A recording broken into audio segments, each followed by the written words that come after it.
it's a coincidence that a lot of people who were raised by narcissists end up with narcissists? Do you find it interesting that sometimes people who end up with narcissists don't even notice they were raised by narcissists until they end up with a narcissist? One of the things I hear most often from my clients when we're talking about narcissistic abuse in toxic relationships is that whether they knew it before or they just realized it during our session, about 90% of them have at least one narcissistic parent or parent type person in their lives growing up. So why is this? Why does this happen? Well, during my discussion with Dana Morningstar from Thrive After Abuse, we covered this issue. We talked about why so many survivors turn out to have had narcissistic parents and why that causes us to often drift toward being with a narcissist. Or if we're being honest, the other side of that coin, of course, is that sometimes we drift toward being a narcissist. So that's what we're talking about today, queenbeing.com. Why it is that narcissistic parents, if they don't cause us to be narcissists, turn us into the victim of a narcissist in our future relationships. So let's get started. My name is Angie Atkinson, and on this channel I offer free daily video coaching to help you discover, understand, and overcome narcissistic abuse in toxic relationships.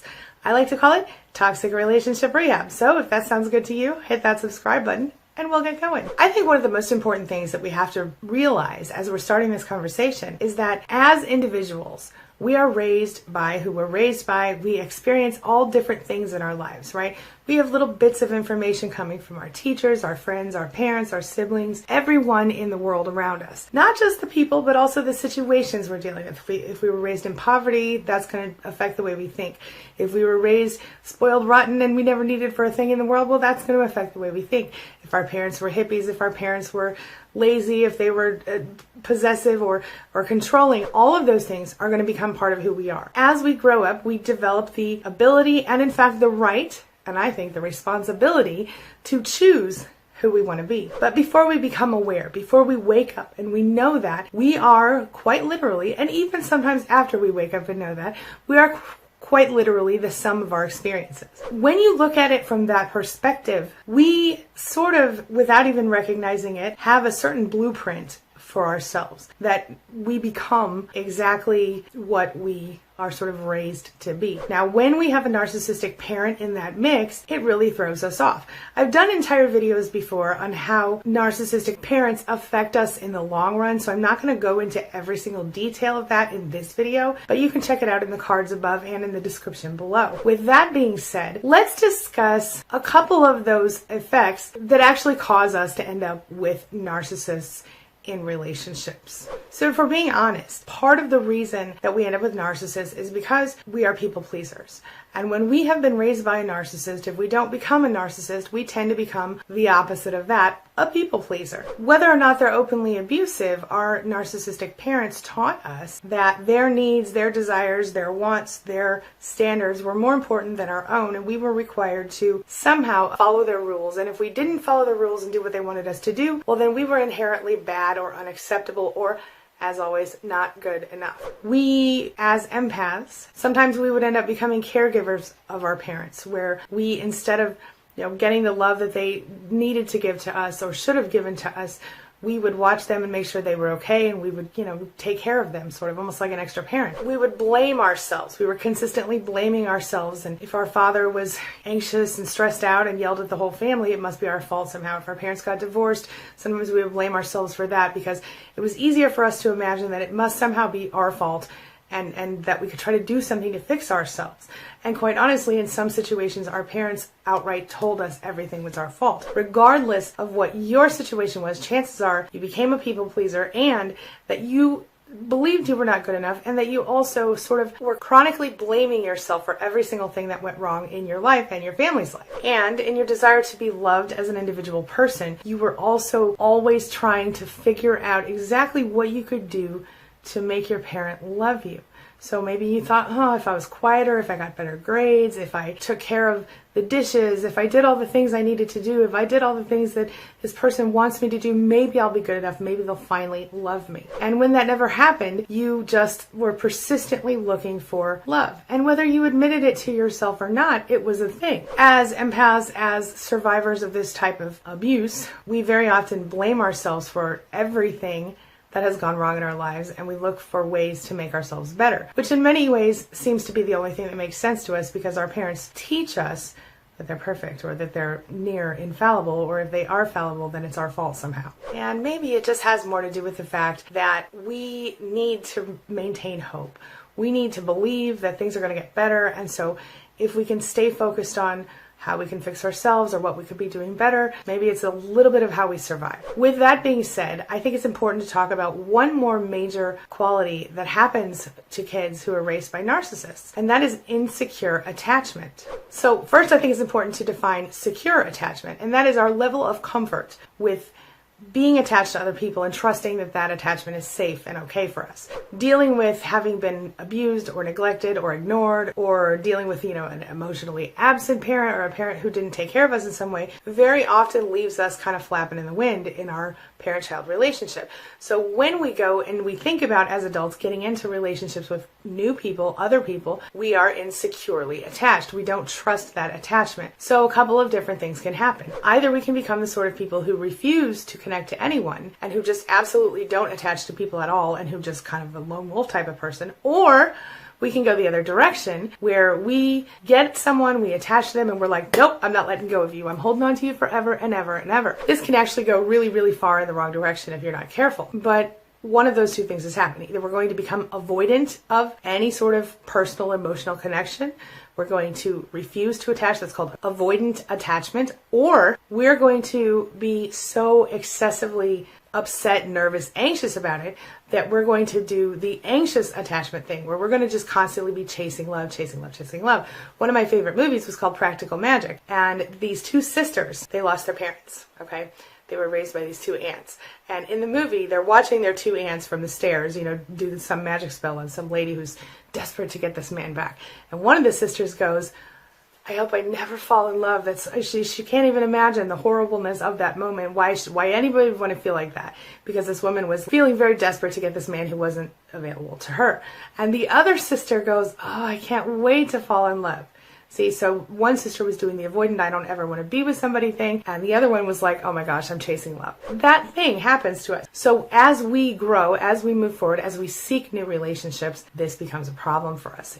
Whether you go with the avoidant attachment or you go with the anxious attachment, chances are it's not going to serve you well in relationships. Now I'm going to share with you a bit of the conversation that I had with Dana about this very topic. So take a look. It's sort of like the saying goes, the last thing the fish notices is the water. And so when you're raised in around dysfunction, and especially if you have a parent who is, controlling, condescending, critical, even a parent that's just simply emotionally unavailable, that's going to be your baseline for what's normal, for what is love, for what is attachment, for what is appropriate, for what we're worthy of, all of these things. And so I guess I was comparing my childhood to a lot of other people and thinking like, well, but mine wasn't that bad.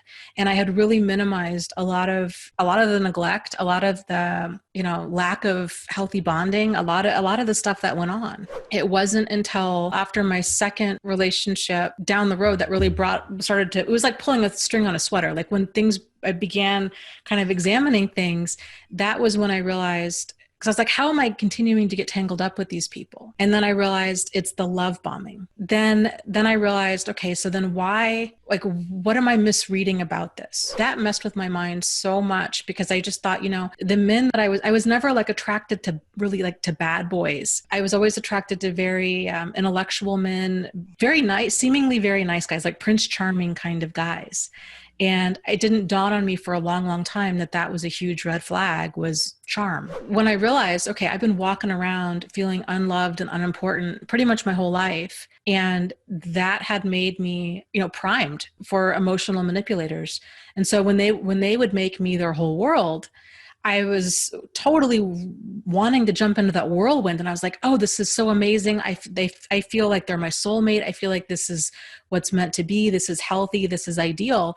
Not realizing that this was a big whirlwind of red flags. And so once I realized that piece, that was, a huge game changer. I was able to slow things way down. And so now, I'm able to kind of recognize those vulnerabilities within myself and to work towards getting those needs met in a healthy way.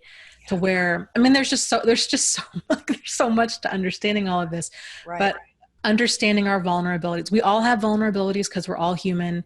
Even if a person comes from a really wonderful childhood, I mean, they could be happily married for 40 years and then become a widow or a widower and then crash into an online dating scammer or an in-person dating scammer who soaks them for all they're worth.